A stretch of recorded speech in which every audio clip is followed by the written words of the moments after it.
we will buy a house someday.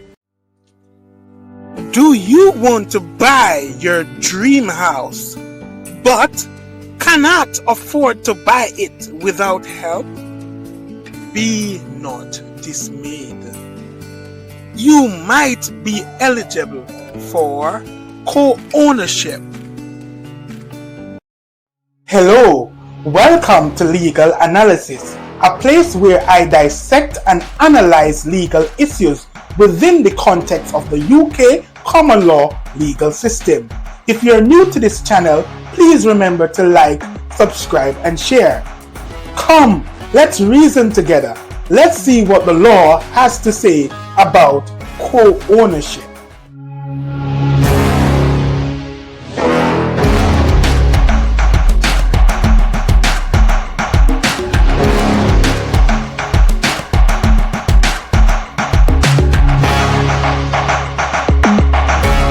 Co-ownership is where a property is owned by two or more people simultaneously. The two types of co-ownership that will be a datum of our inquiry are joint tenancy and tenancy in common. According to Lord Millet in Burton versus Comden, these types of tenancies are a type of co-ownership of land under which each tenant or joint tenant is equally and wholly entitled on the whole to the estate. In joint tenancies, no tenant is said to hold a share in the land. Instead, each is vested with the whole interest in the land, according to Wright versus Gibson.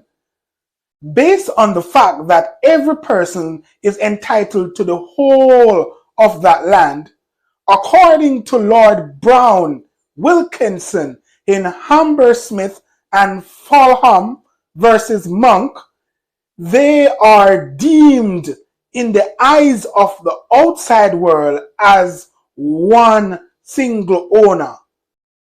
For example, in a traditional Christian marriage, the husband and the wife is perceived to be one flesh. Likewise, joint tenants, in the eyes of the law, are perceived to be one person. I now pronounce you husband and wife. You may kiss the bride. Characteristics that distinguish joint tenants from tenants in common are: 1. Joint tenancies provide a right of survivorship. 2. Joint tenancies always require the presence of the four unities. The right of survivorship provides that upon the death of any of the joint tenants, the entire co-owned estate is said to survive to the living joint tenant or tenants. The rights of the joint tenant upon death are therefore entirely extinguished upon death. The deceased cannot have their rights passed on to beneficiaries in their will, due to the fact that there are no individual share in the estate to pass on, because shares do not exist in the joint tenancy. The surviving joint tenant or tenants takes the entire co-owned estate irrespective of their lack of contribution towards the initial purchase of the property. So you survived. All mine. All yours. As I said before, joint tenancies always require the presence of the four unities. The four unities are unity of possession, unity of interest, unity of time, unity of title. We can easily remember the four unities by saying pit. Spit on me, man. No, not spit. the acronym PIT, that stands for Possession, Interest, Time, and Title. Before a joint tenancy can exist, those four unities must be present. According to Lord Fox in AJ Securities versus Vaughan, the unity of possession relates to the right of each joint tenant to possess the whole land. As a result, no joint tenant may take sole possession of any portion of the land, such as fencing off a portion of that land or to the exclusion of the other joint tenants. That authority can be found in Myers versus Riddick. I live here. No, I live here.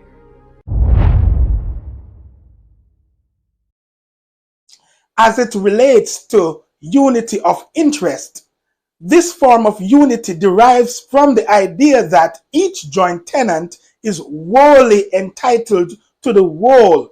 The interest of each and every joint tenant is exactly the same in terms of extent, nature, and duration. No joint tenant therefore exists between a freehold and a leasehold because the nature and durations of their interests would differ.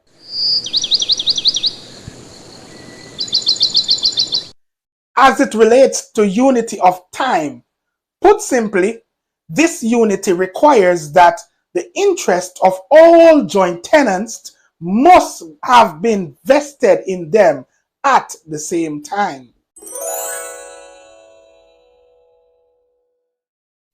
As it regards to unity of title, the unity of title holds that each of the joint tenants derives their title to the land from the same act or document. The written document.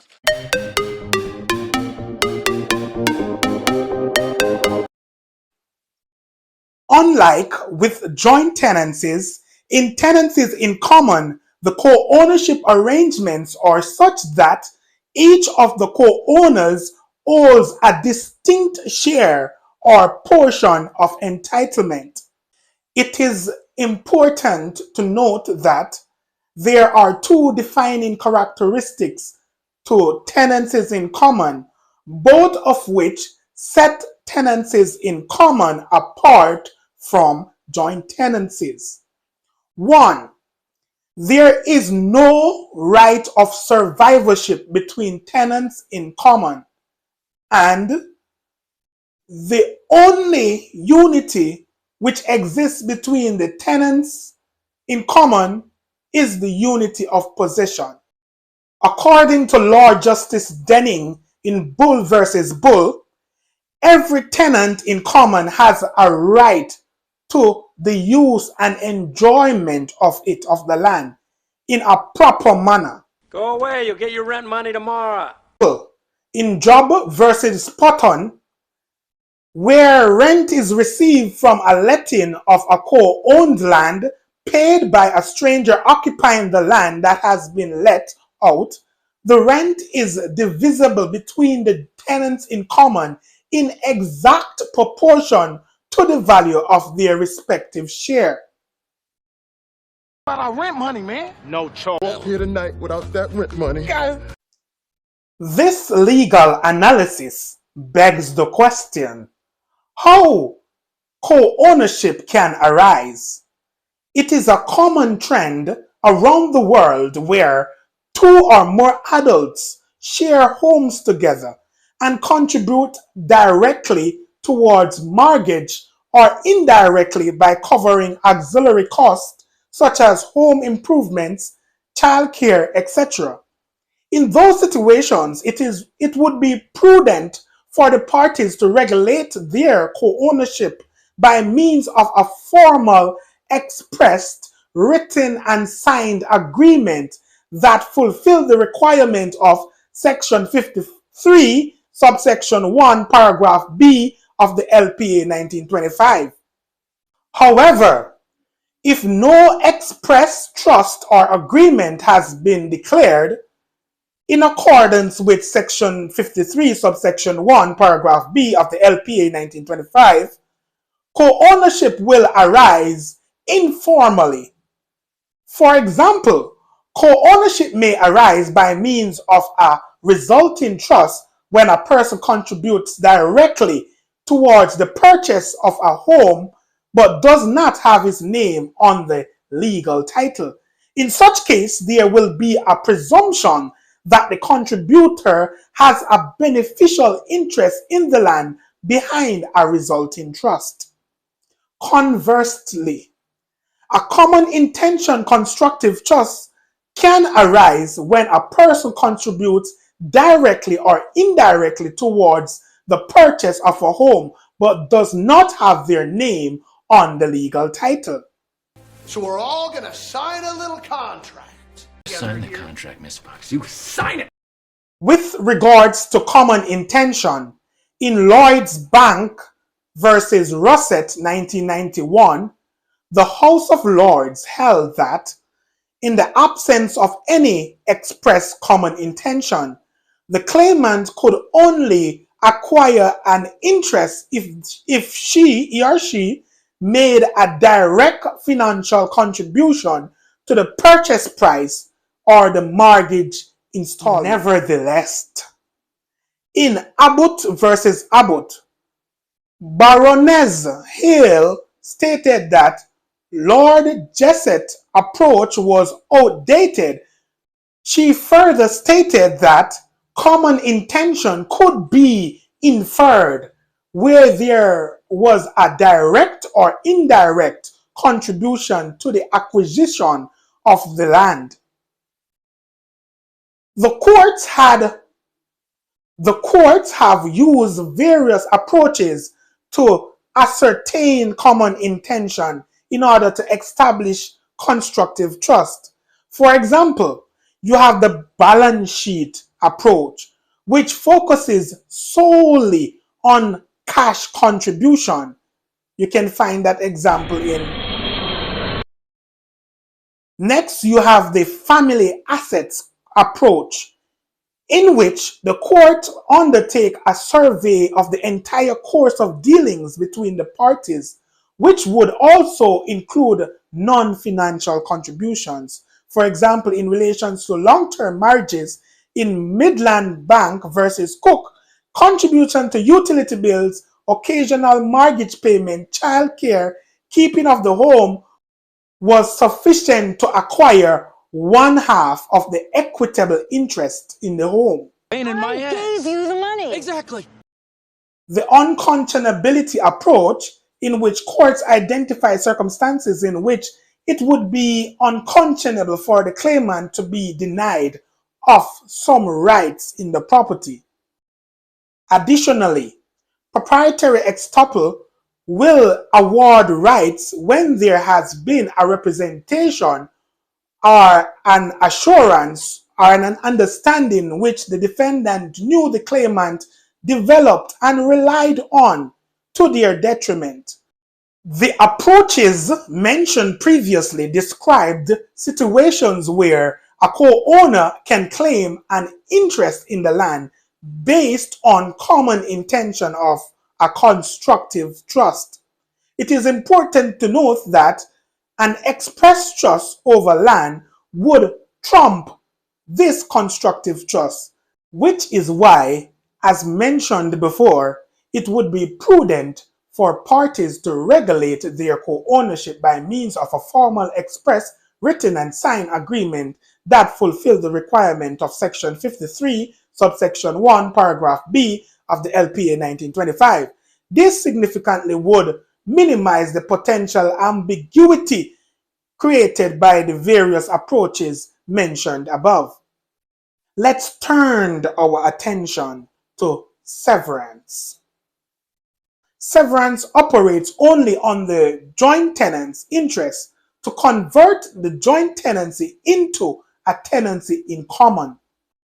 For example, a written notice can act as a severance according to section 36 subsection 2 of the LPA 1925.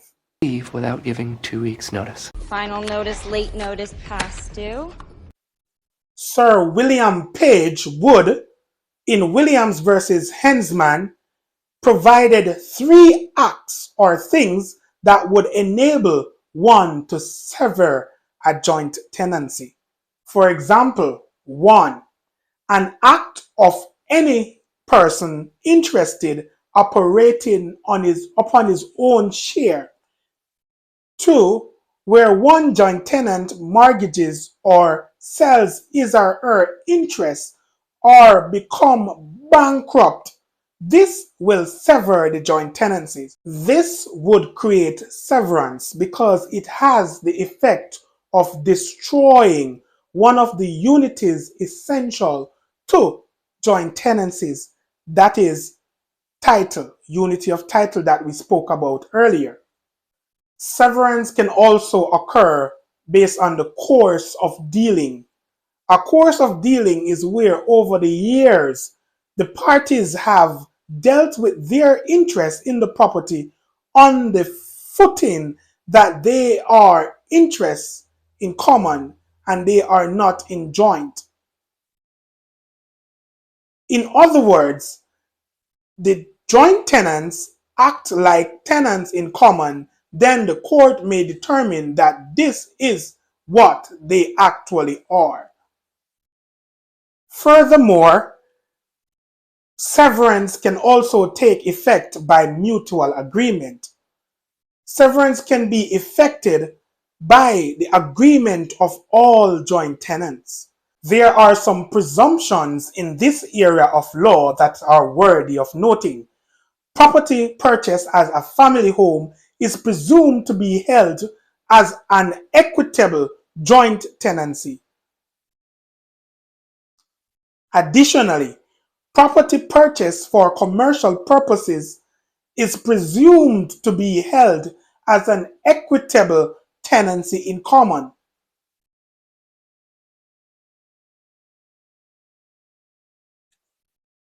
Also, property purchased in unequal shares is presumed to be held as an equitable tenancy in common, according to Bull versus Bull. Therefore, if the beneficial interest are expressly declared in writing, this would be conclusive evidence as to the beneficial ownership for the parties to the express declaration. So, if 2 or more parties contributed to the purchase of a land, but the land is registered in the name of one of them, the land is held by the legal owner on a resulting trust for the benefit of all the contributors in share proportional to their contribution. Concludes my legal analysis on co-ownership. Until next time, stay safe.